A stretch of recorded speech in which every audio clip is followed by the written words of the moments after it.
Desde o ano de 2006, eu tenho o prazer, eu tenho o privilégio de servir a Deus como pastor.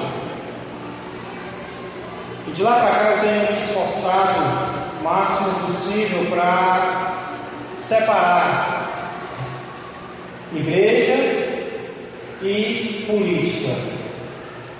Pode ser que em algum momento ou outro eu não tenha conseguido, pode ser que em algum momento ou outro eu não tenha feito aquilo que eu me propus a fazer, que é fazer uma separação entre política e igreja, especialmente de não trazer política para cima do altar. Como eu disse, pode ser que em algum momento eu tenha falhado nisso, eu sou humano, mas eu confesso que eu tenho me esforçado. E eu pretendo continuar me esforçando. Eu não tenho esse plano, eu não tenho esse propósito de trazer política para a igreja, muito menos para cima do altar. Porém, irmãos, isso não significa que um pastor não possa falar sobre governo de forma nenhuma. Eu creio que o pastor pode. Na verdade, eu acredito que o pastor deve falar sobre governo. Na verdade, eu creio que eu não apenas posso e não apenas devo, mas é exatamente o que eu vou fazer nessa noite. Nessa noite eu irei falar sobre governo. Só que diferente de alguns colegas meus, pastores, eu não vou usar o culto para falar a favor de um governo ou a favor de outro. Para ser mais claro, eu não quero nesse momento falar a favor de governo de direita, nem a favor de governo de esquerda, mas eu quero falar a favor do governo do alto, a favor do governo de cima, a favor do governo de Deus. E a razão por que eu estou me propondo a fazer isso esta noite é porque eu nunca vi, irmãos, em toda a minha curta vida até o momento, eu nunca vi tanto medo em relação ao resultado de uma eleição para presidente. Já vi várias eleições, não tantas, não sou tão velho assim, mas eu não sei se vocês concordam comigo. Nós notamos um medo muito grande de todos os lados. Para sermos bem honestos, todos os lados estão temerosos. Há, por exemplo, brasileiros decidindo votar no candidato A, temendo a vitória do candidato B. Em contrapartida, há brasileiros decidindo votar no candidato B, com medo no coração da vitória do candidato A. E há brasileiros tomando a decisão de não votar em nenhum, com medo da vitória de qualquer um. Isso até mesmo entre nós cristãos. Entre nós cristãos mesmo, nós notamos esse receio. Se o candidato A ganhar, vai ser uma tragédia. Se o candidato B vencer, o Brasil está acabado. Não apenas entre cristãos, mas até entre pastores. Como hoje mesmo eu recebi uma mensagem de um colega pedindo: pastor, me dê uma opinião sua, me dê um conselho, porque eu estou aflito. Um pastor, colega, o que eu faço? Esse lado diz isso, aquele lado diz aquilo, e agora o que eu faço? Irmãos, e esse medo, ele é capaz de causar em nós um desespero. Que desespero, pastor? Desespero de termos que fazer alguma coisa. Nós temos, o medo pode ser tão grande que a gente pensa: eu tenho que fazer alguma coisa, senão, pobrezinho do meu país, pobrezinho dos cristãos, eu tenho que me posicionar, eu tenho que agir. É claro que nós temos que agir, irmãos, mas nós não podemos agir baseados no medo, nós não podemos agir baseados na falta de fé, tudo que nós fizermos tem que ser dirigido por Deus. Tudo que nós fizermos tem que ser em paz, tem que ser em tranquilidade. Então, por isso, nessa noite eu quero falar sobre uma mensagem, eu quero trazer uma mensagem que tem como tema: o céu domina. O céu domina, o céu governa. E a minha intenção com essa mensagem não é que você não se importe com quem você vai votar. Não, minha intenção não é essa. O crente, além de crente, ele é cidadão da terra e ele deve ter uma opinião bíblica acerca até de quem ele vota. E eu gostei muito esses dias visitando o irmão Pichagar. Ele pegou no meu braço e disse: pastor Tiago, sabe o que foi que aconteceu comigo? Eu não sabia quem que eu ia votar não, pastor. Mas eu entrei na sala e eu orei ao Senhor e o Senhor me disse: o Senhor tocou meu coração e me deu paz em quem eu devo votar. E eu creio que o crente, ele também tem que se dirigir assim, deixando que Deus guie o seu coração. Então, não pense que a minha intenção aqui é que você fique sem nenhuma opinião política. Não, não é. Nós podemos até pensar diferente em algumas coisas. O meu objetivo essa noite, a minha intenção essa noite, é mostrar para você que, independente de quem vença, o governo de Deus continuará no controle de tudo. É basicamente isso que eu quero trazer para você, mais uma palavra de conforto, para que não passemos esses dias que antecedem as eleições suspirando, sofrendo, e agora, meu Deus, às vezes acontecem coisas erradas e nós sofremos muito com isso. Meu pensamento inicial, eu estava em casa uma tarde dessas, e esse pensamento veio, e a ideia inicial era de ler com os irmãos algumas passagens da Bíblia de livros diferentes que mostram o governo de Deus acima do governo terreno. Mas aí, irmãos, eu entrei em um livro da Bíblia e eu não consegui mais sair desse livro, porque esse livro trata de forma suficiente acerca desse tema. Eu diria até de forma impressionante. Por isso eu não consegui sair desse livro. E o livro do qual eu estou falando, que fala sobre o tema proposto para essa noite, é o livro de Daniel. Eu peço que você já abra lá. Livro do profeta Daniel.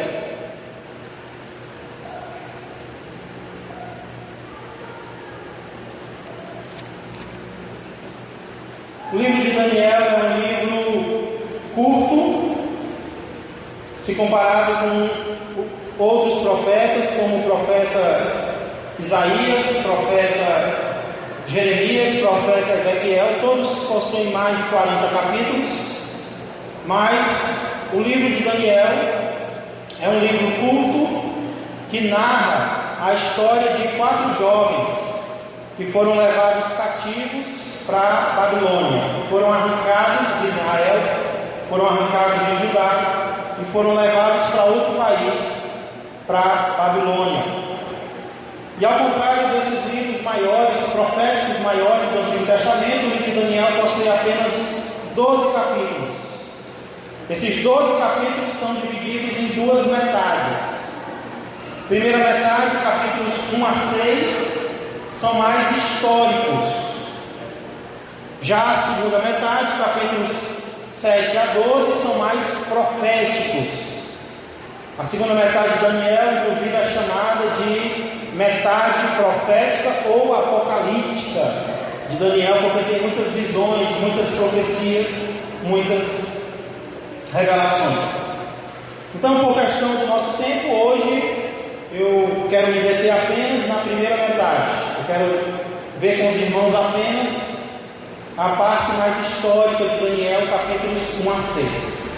E se Deus quiser, e se o mundo não acabar daqui para a próxima quinta-feira, eu quero tratar da segunda metade, certo? Da metade mais profética, mais apocalíptica, capítulo 7 a 12.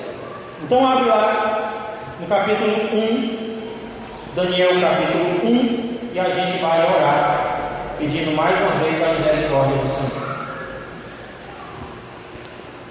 Querido Deus e amado Pai, louvamos mais uma vez o Teu nome, Senhor, porque a Tua palavra ela nos confronta e também nos conforta. E estamos precisando, Senhor, dessas duas ações graciosas na nossa vida esta noite. Que aquilo que o Senhor fez no meu coração esses dias, o Senhor também faça no coração de cada cristão que estiver ouvindo esta mensagem, esta palavra agora. Que, acima de tudo, Senhor, possamos olhar para o alto, não para esquecermos, Senhor, das nossas responsabilidades terrenas, não, mas até para exercermos a responsabilidade terrena da forma correta, com o espírito correto, o espírito de confiança em Ti. Eu agradeço ao Senhor por cada vida que está ouvindo agora a Tua palavra. Que o Senhor abençoe a vida de cada um, é o que eu peço e agradeço, em nome de Jesus Cristo. Amém e amém. Irmãos, Daniel capítulo 1 conta o primeiro desafio enfrentado pelos 4 jovens. Que desafio foi esse? Foi o desafio de não se contaminarem com as finas iguarias do rei, nem com o vinho que ele bebia. Irmãos, 4 jovens decidem no coração que eles não vão se contaminar com a comida que o homem mais poderoso da terra estava oferecendo para eles. E eles oram, eles buscam uma estratégia de não se contaminarem. Mas, irmãos, isso é muito impressionante, porque esses 4 jovens estão longe dos seus familiares, e esses 4 jovens estão longe dos seus líderes espirituais, estão longe de Israel, estão longe do templo, estão longe de tudo e de todos, mas eles entendem, nós só não estamos longe do nosso Deus. E ali, longe de tudo e de todos, menos de Deus, eles procuram ser fiéis a Ele.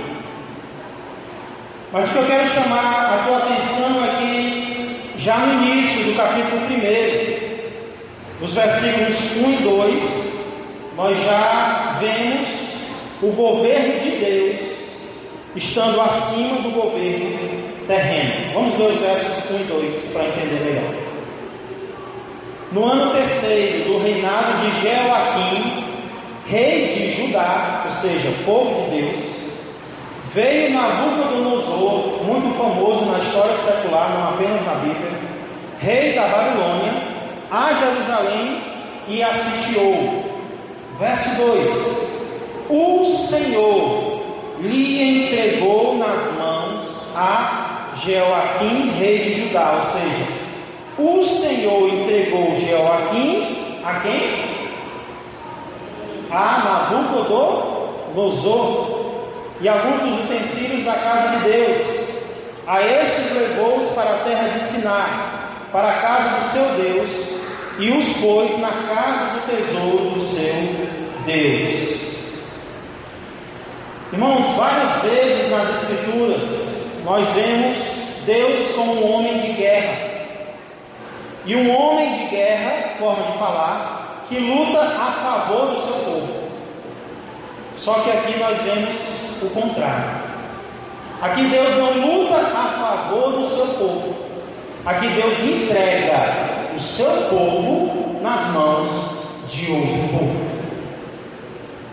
O que eu acho impressionante é que o segundo versículo de Daniel já mostra que uma nação conquista outra nação somente com a permissão de Deus. Por que Nabucodonosor conseguiu sitiar Jerusalém? Por que conseguiu derrotar o povo de Deus? Não foi por outro motivo, mas porque o Senhor entregou na mão dele. E por que, irmãos, Deus permitiu isso? Porque Deus entregou o povo de Deus na mão de uma nação inimiga? E a história vai mostrar isso claramente, que foi por causa da desobediência do próprio povo de Deus. Normalmente a gente pensa que o sofrimento que uma nação enfrenta é obra de Satanás, né? É obra do inimigo. Aqui nós vemos que não era obra de Satanás, não.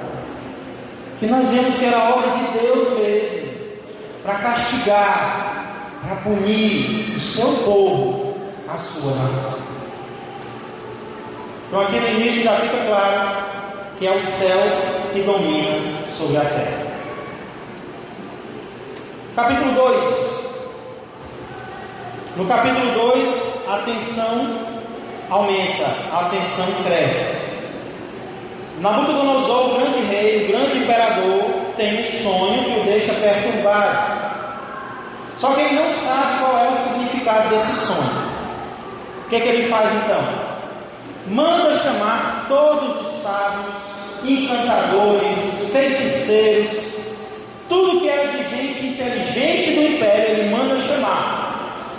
E quando eles estão na presença do rei, ele diz: eu tive um sonho, e eu quero que vocês me contem o sonho que eu tive e me dê a interpretação dele. Nabucodonosor era um homem muito inteligente. Ele sabia que se ele contasse o sonho que ele tinha tido, os sábios iam inventar uma interpretação. Como às vezes nós ouvimos, né? Muita gente, isso quer dizer isso.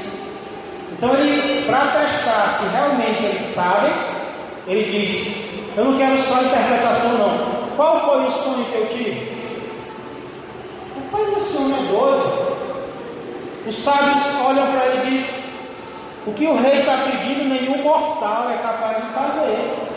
Ai não? Pois, Arioque, comandante da guarda, mate todos. Só tem falso aqui. Manda matar todos os sábios, os feiticeiros. E aí o general, digamos assim, vai executar a ordem e chega até Daniel.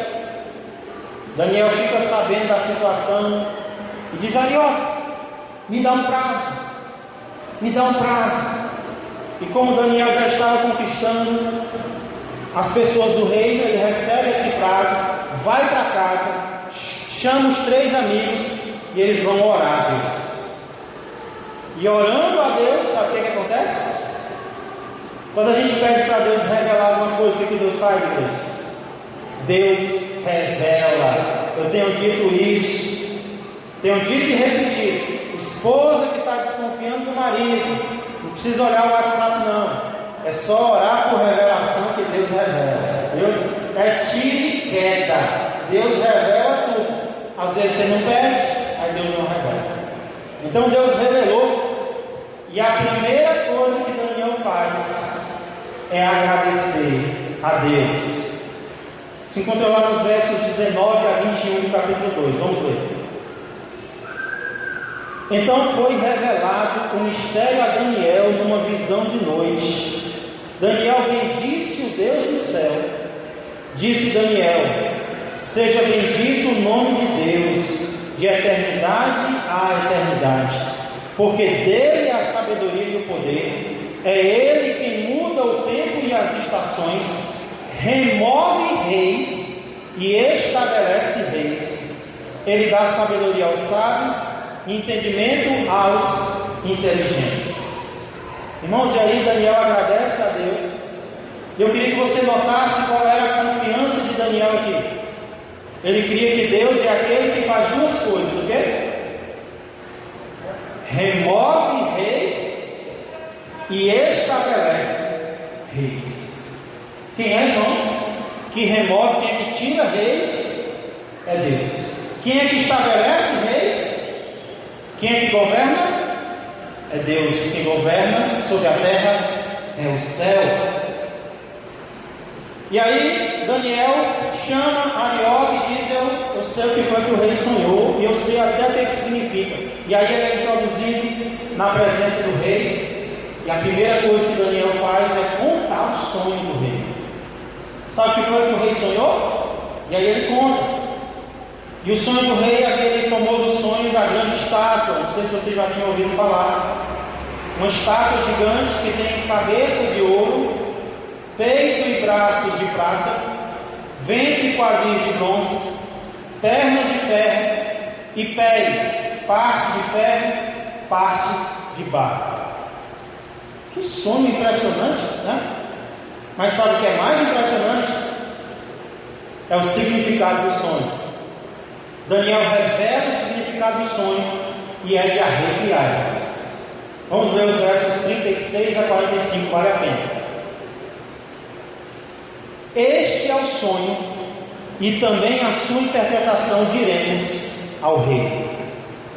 Tu, ó rei, rei de reis, a quem o Deus do céu conferiu o reino, o poder, a força e a glória, a cujas mãos foram entregues os filhos dos homens, onde quer que eles habitem, e os animais do campo e as aves do céu, para que dominasses sobre todos eles. Tu és a cabeça de ouro. Depois de ti se levantará outro reino, inferior ao teu, e um terceiro reino de bronze, o qual terá domínio sobre toda a terra. O quarto reino será forte como ferro, pois o ferro a tudo quebra e esmiuça.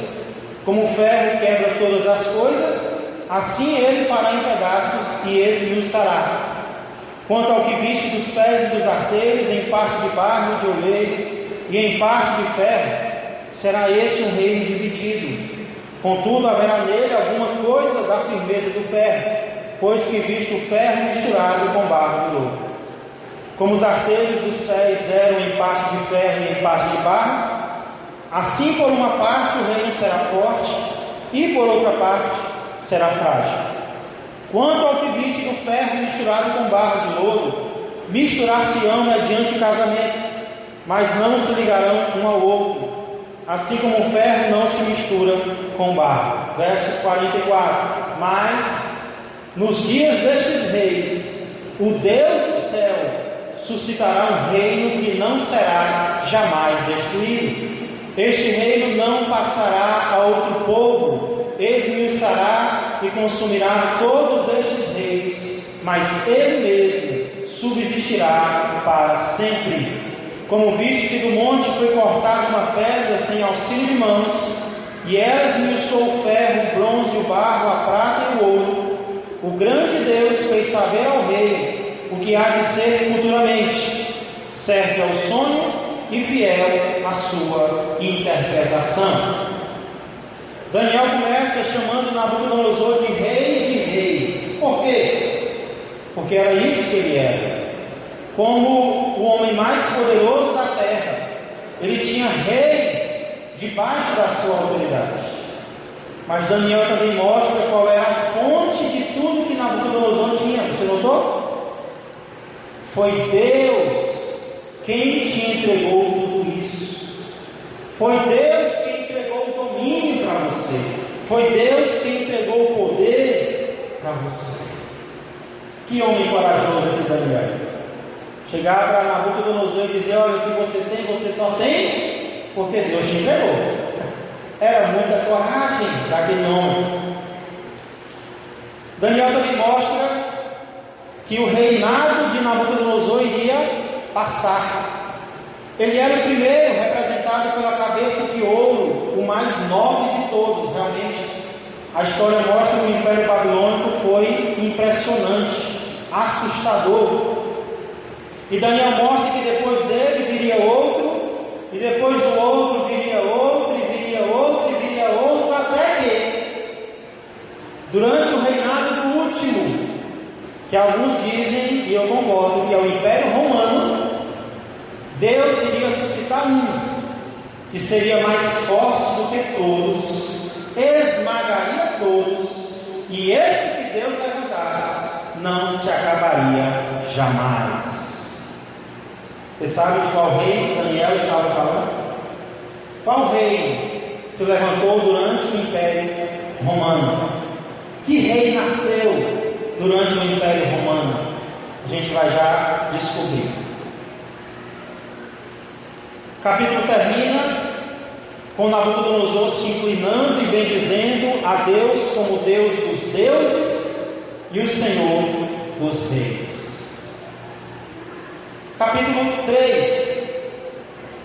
Capítulo 3 é o famoso relato dos 3 amigos de Daniel que se recusam a adorar a imagem, gigantesca imagem de ouro que o vaidoso Nabucodonosor levanta em sua homenagem. O rei, não recebendo a adoração dos 3 amigos de Daniel, manda lançá-los na fornalha sobre maneira acesa, mas de forma impressionante os 3 não morrem. Os 3 sobrevivem porque eles não estão sós. Nabucodonosor encontra com eles um 4º homem, e esse 4º homem é aquele que os protege. Irmãos, esse milagre é muito impressionante. Muitas mensagens têm sido pregadas sobre o fato dos jovens não morrerem. Mas sabe o que me impressiona mais? Não é o fato deles não morrerem, é o fato de eles estarem dispostos a morrer. Isso é o que mais me impressiona, porque eles estão diante da autoridade máxima da terra, e eles dizem para Nabucodonosor: quanto a isso, nós nem precisamos te responder, nós não vamos adorar sua imagem. Se Deus quiser nos livrar, Ele vai nos livrar. Se Ele não quiser, a gente não vai adorar. Isso é o que mais impressiona. Não é o livramento da morte, que é um milagre muito grande, mas é a disposição de não se curvar a outro reino que não seja o reino de Deus.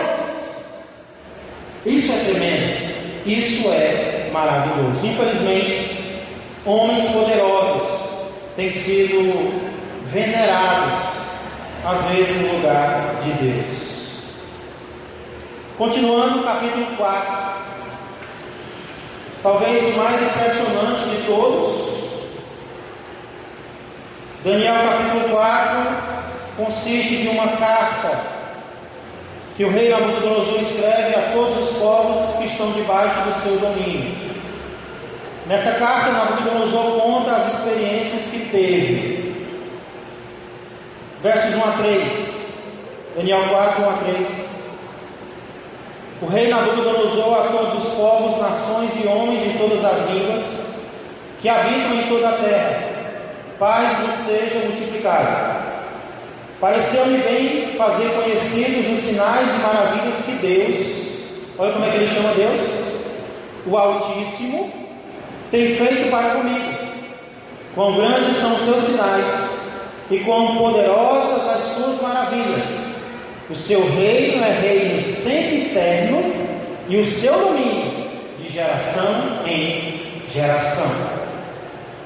Nos versos 4 a 17, o rei conta o sonho que teve, outro sonho. O livro de Daniel é cheio de sonhos, parece que foi escrito à noite. Nesse sonho ele vê uma árvore cuja altura chega até o céu. É uma árvore de folhagem muito bonita e de frutos abundantes.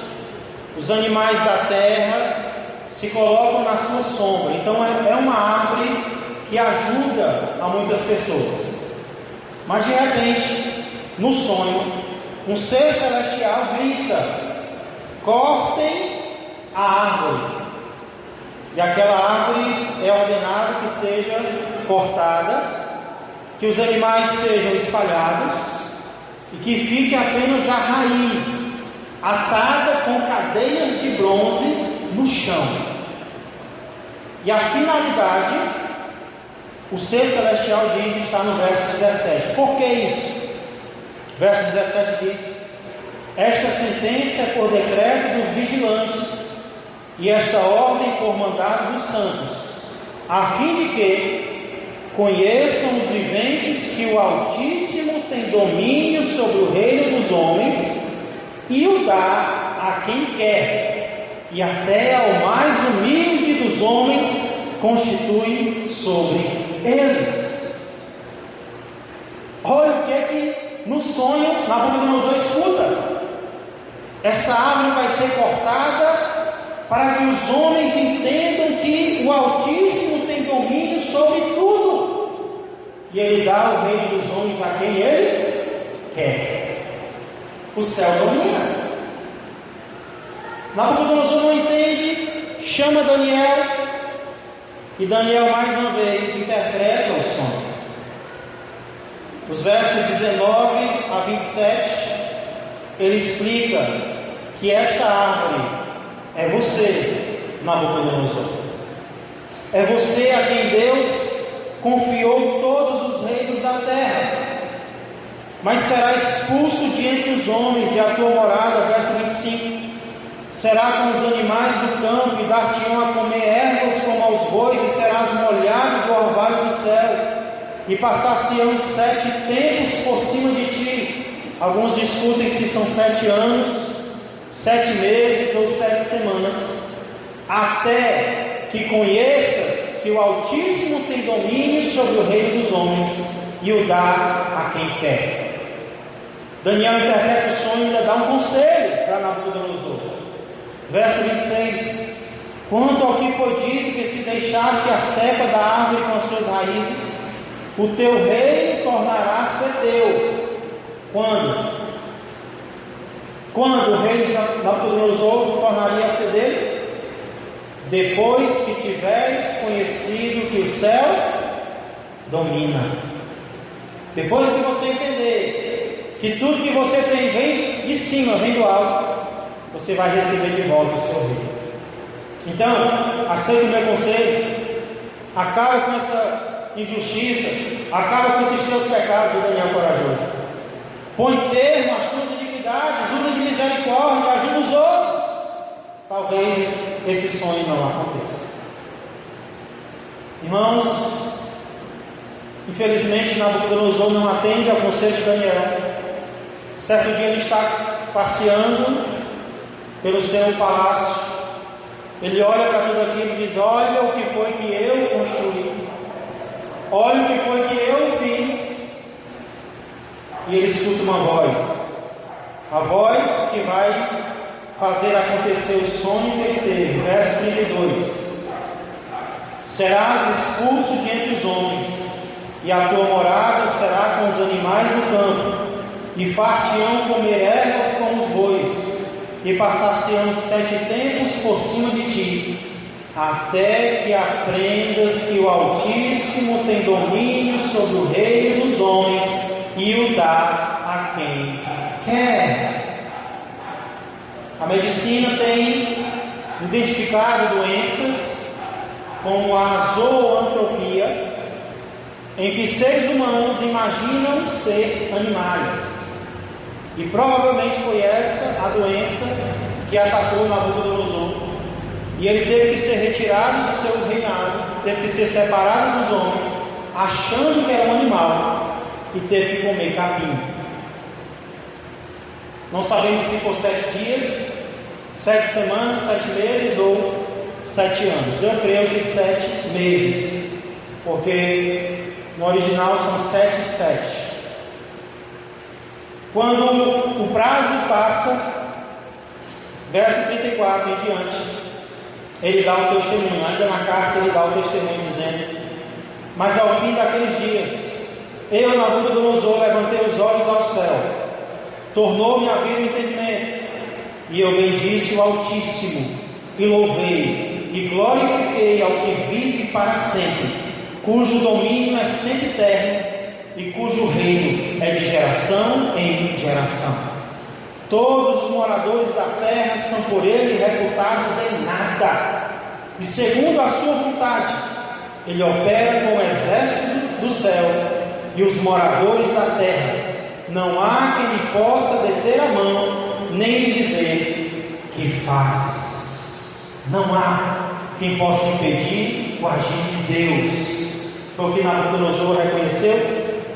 Alguns acreditam inclusive que aqui se trata da conversão dele. Ele se converteu verdadeiramente ao Deus do céu. Uau! Que histórias, hein? Capítulo 5. Capítulo 5 trata não mais de Nabucodonosor, e sim do seu filho e sucessor, Belsazar.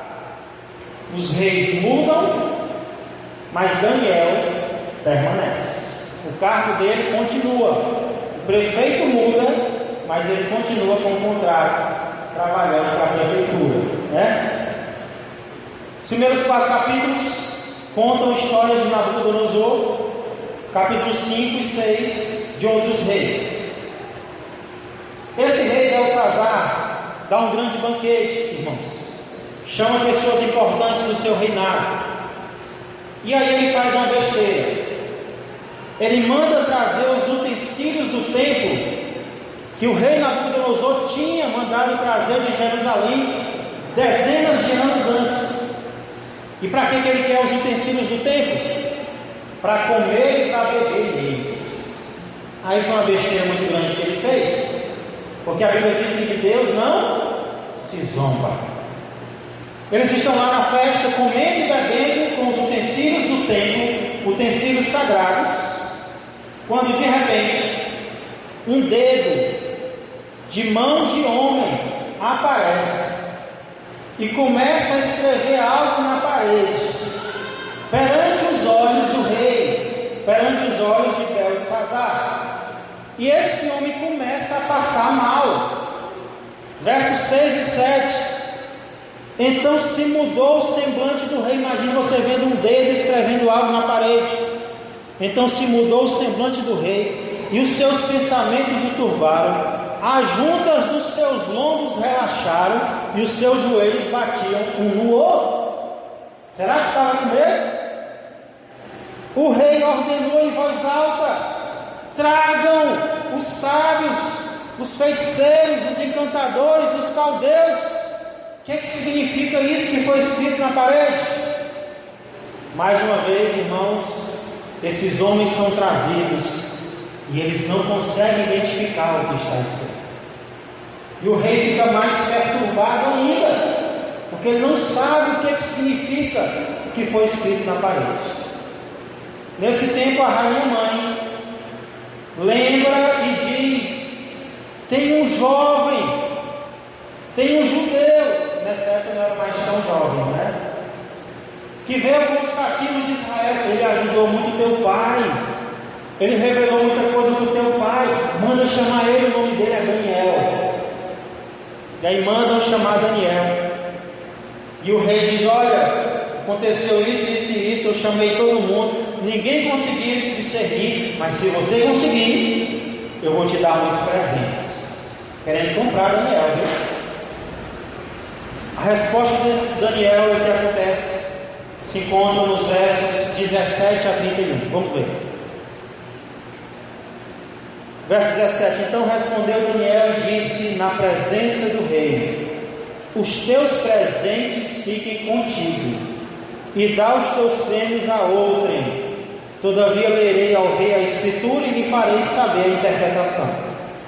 Ó rei, Deus o Altíssimo deu a Nabucodonosor teu pai o reino e grandeza, glória e majestade.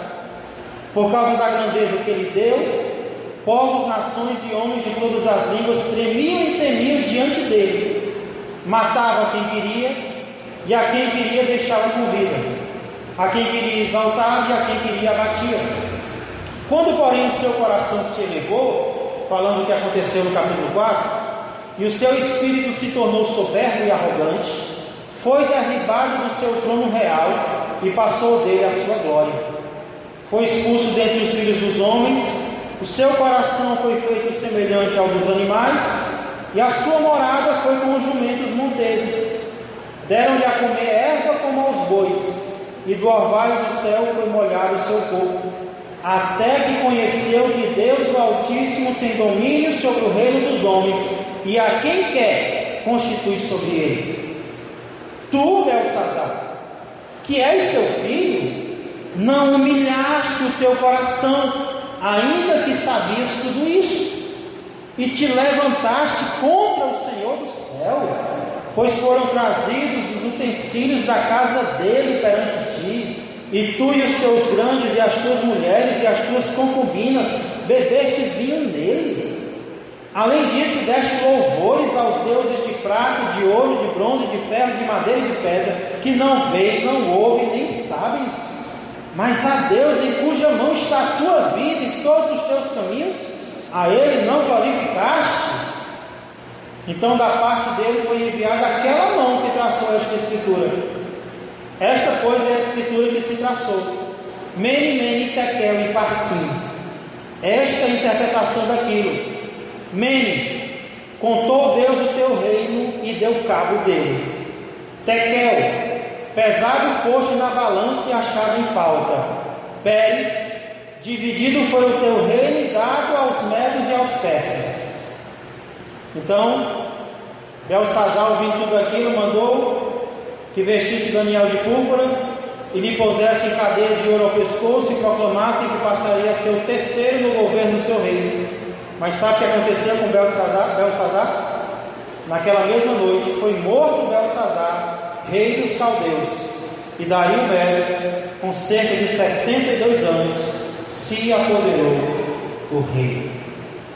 Que história fantástica! Mais uma vez mostra o domínio de Deus. Para concluirmos, capítulo 6,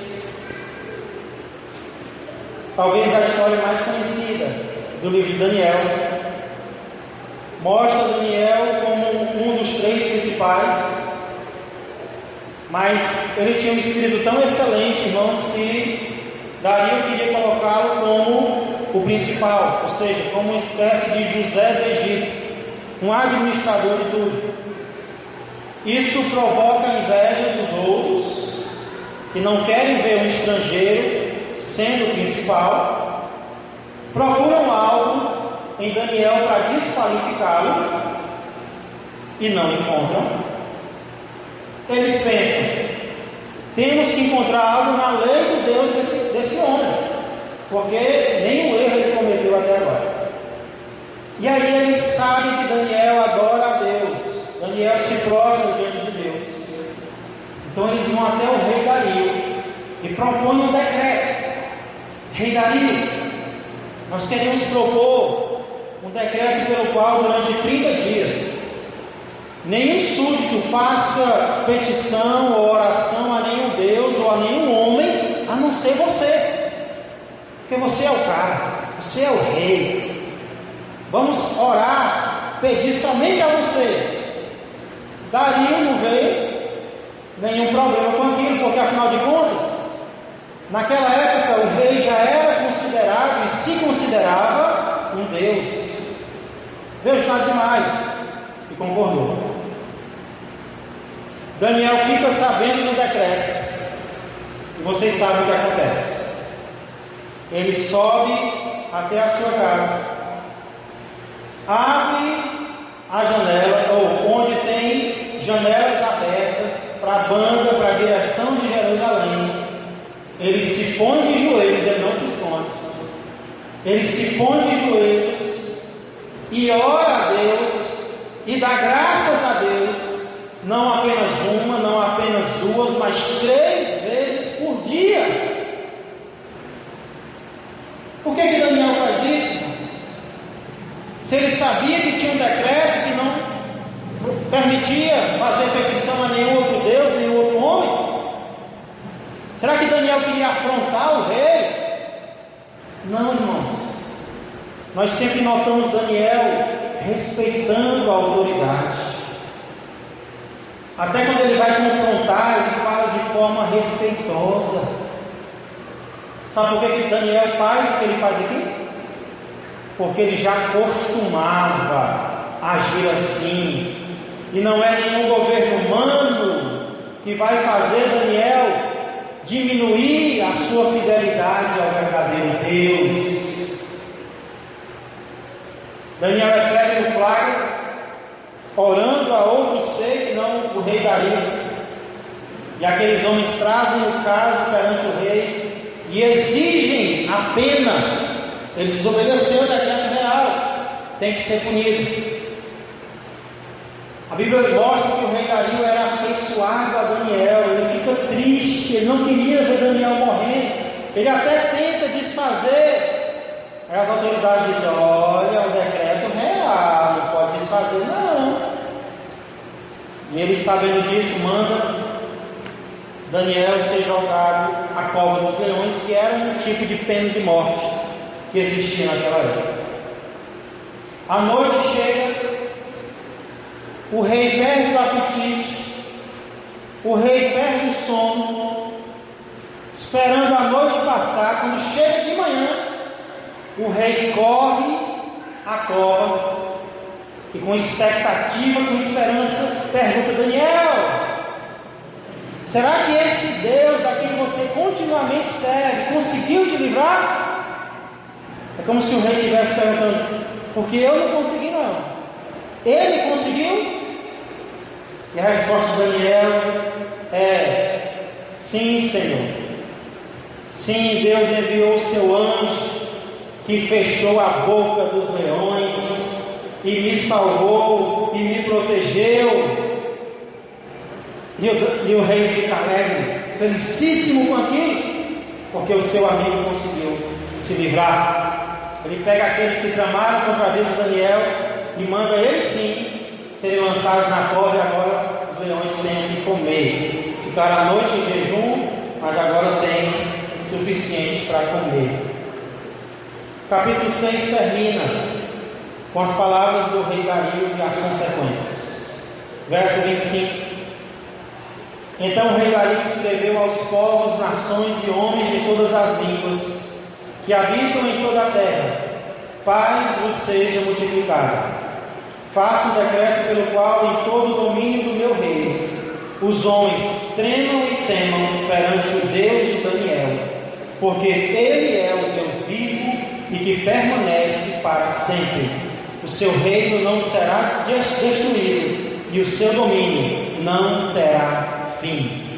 Ele livra e salva e faz sinais e maravilhas no céu e na terra. Foi ele quem livrou a Daniel do poder dos leões. E o último verso diz: Daniel, pois, prosperou no reinado de Dario e no reinado de Ciro, o persa. Ufa! 6 capítulos acabamos de resumir agora. O livro continua na segunda metade, mas eu queria parar aqui para a gente tentar tirar algumas conclusões, irmãos. Algumas lições que podem servir de conforto para os nossos corações em dias tão atribulados como os nossos. Que conclusões nós podemos tirar dos primeiros 6 capítulos desse livro? Primeira, o reino do céu está acima dos reinos da terra. O reino do céu, a primeira conclusão que nós podemos tirar é que o reino do céu está acima dos reinos da terra. Você percebeu qual foi o nome que os primeiros 6 capítulos atribuíram frequentemente a Deus? Alguém percebeu? Como é que Deus é chamado frequentemente nesses primeiros 6 capítulos? Altíssimo. Altíssimo significa aquele que está no lugar mais alto. Alguém inclusive brincou dizendo que existem coisas que Deus não pode fazer, e uma delas é olhar para cima, porque não existe nada nem ninguém acima dele mesmo. Ele é o Altíssimo. Na terra existem pessoas em cargos de autoridade, e essas pessoas possuem poder e precisam ser respeitadas em níveis diferentes, mas precisam. Mas, irmãos, nós precisamos lembrar que acima das autoridades terrenas existe alguém de autoridade maior, alguém que está acima de tudo e acima de todos. Aqui nós vemos também se repetindo várias vezes o fato de que é Deus quem estabelece reis e é Deus quem remove reis. Deus estabelece reis para o seu povo e retira reis para o seu povo. Isso vale também para os ímpios. Em um dos capítulos diz que Ele dá o reino a quem Ele quer, até o mais humilde dos homens. Quantas vezes Deus não fez isso na história de Israel mesmo? Entregou o reino para quem ninguém achava que tinha chance. Um Davi, por exemplo, como foi lido hoje pelo irmão Maestro. Deus entrega o reino para quem Ele quer. Isso vale até para os ímpios. Deus governa até os piores reinos. Eu creio que como cristãos, o desejo de todos nós é elegermos o menos pior. Não é verdade? Eu tenho ouvido muito essa expressão: o meu candidato, todos são ruins, mas o meu candidato é o menos pior. E todos nós queremos eleger o menos pior. Primeiro turno eu orei para o candidato, votei nele, pobre rei ficou com menos de 2%, né? Mas eu votei nele porque eu achava que naquele momento ele era o menos pior. E eu creio que daqui a alguns dias você vai votar naquele que você acredita que é o menos pior também. Mas deixa eu te confortar em algo. Mesmo que o teu menos pior não ganhe, e que o mais pior, essa expressão não existe, eu estou inventando, né? Mas mesmo que o mais pior, na tua opinião, vença, lembre que Deus continuará no controle. Deus continuará no controle. Você não precisa se desesperar, porque aqui nós vemos alguns dos piores reis da história. Reis que mandavam matar quem queriam, reis que exigiam adoração para si, e Deus controlou, e Deus governou, o céu continuou dominando a terra. Então vamos votar com consciência, mas não vamos nos desesperar com o resultado, porque o céu vai continuar acima da terra. E acredite, quem quer que vença será usado por Deus para os seus propósitos. Até esse, até aquele, até Nabucodonosor, até Dario, até Belsazar, serão usados por Deus para os seus propósitos. Fica tranquilo, viu? Fica tranquilo. O céu, o reino do céu está acima dos reis da terra. Eles vão prestar contas a Deus. Quando um desses reinos fez algo desagradável a Deus, foi o que Deus fez? Mandou chamar. Alguns ele tirou, e ele tem esse poder. Deus vai continuar governando. Amém? Segunda conclusão que eu chego é que o reino do céu não está apenas acima dos reinos da terra, mas o reino do céu está além dos reinos da terra. Além aqui eu me refiro à questão de tempo.